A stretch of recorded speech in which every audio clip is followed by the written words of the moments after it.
2-3 दिवसापूर्वी महंत नामदेव महाराज शास्त्री यांची टीव्हीवरती प्रतिक्रिया पाहून एक प्रतिक्रिया दिली होती।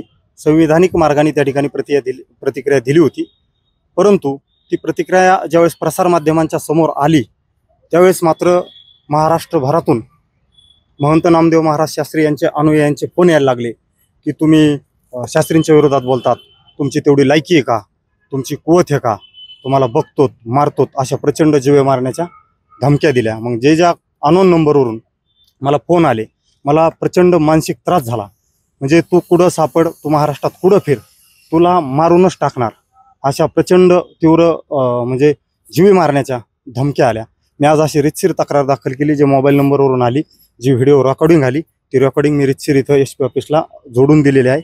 आणि जर उद्याच्याला माझ्या जीविताला काही जर धोका झाला तर महंत नामदेव शास्त्री महाराज व यांचे अनुयायी हे सर्व, माझ्या जीविताला काही जर धोका झाला तर याला सर्वस्वी जबाबदार नामदेव महाराज शास्त्री राहतील। नेमकं कशामुळे धमकी देतात आणि हे धमकी देण्याचा उद्देश काय आहे? कोणत्या शब्दामध्ये धमकी देतात?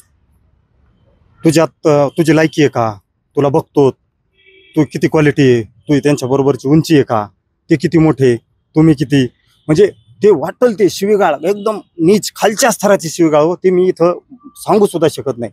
म्हणजे इतकी वेदनादायक सांगू नका। आणि मी महंत नामदेव महाराज शास्त्रींचा कालही आदर करत होतो साहेब, आजही आदर करतोय, उद्याही करतोय। ते वारकरी संप्रदायाचे उच्चस्थानी असणारी व्यक्ती आहे, पण मी एक वारकरी म्हणून प्रवचनकार म्हणून मी त्यांचा अत्यंत आदर करून माझी मी प्रतिक्रिया प्रसारमाध्यमासमोर दिली होती संविधानिक मार्गाने। पण आज अशी परिस्थिती झाली की त्यांचे अनुयायी एवढे धमकी द्यायला लागलेत की मी महाराष्ट्रभर कीर्तन प्रवचनाच्या माध्यमातून फिरत असतो, प्रबोधन करत असतो, आणि ते प्रबोधन करत असताना जर माझ्या जीविताला काही झालं, तू कुठेही फिर महाराष्ट्रात दिस, तो हातपाय मोडू, तंगडे तोडू, जीव मारू, अशा लोकांनी प्रतिक्रिया दिल्या। मी त्यांचे सगळे नंबर, आणि काय आव्हान असेल, काय विनंती असेल त्यांना?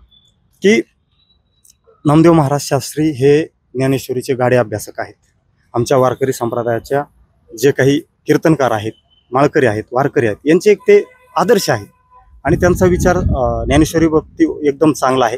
परंतु त्यांनी त्या अनुयायांना किंवा महाराष्ट्रातील वारकऱ्यांच्या ज्या भावना दुखावलेल्या आहेत त्या भावना संदर्भात त्यांनी नक्कीच एखाद्या म्हणजे अप्रत्यक्षपणे वेगवेगळे मतं मांडणं हे योग्य नाही। त्यांनी तुमच्या बाबतीत काय केलं पाहिजे, अनुयायाला आवरलं पाहिजे? नक्कीच त्यांनी ते महंत म्हणून त्यांनी नक्कीच सांगितलं पाहिजे की एक वारकरी संप्रदायातले झांजे महाराज यांनी जी मी प्रतिक्रिया दिली ती संविधानिक दिलेली आहे, आणि जर मी चुकीची दिली असली, संविधानिक नसली, तर रितसर कायद्याच्या मार्गाने माझ्यावरती रितसर गुन्हे दाखल करावेत त्यांच्या अनुयायांनी।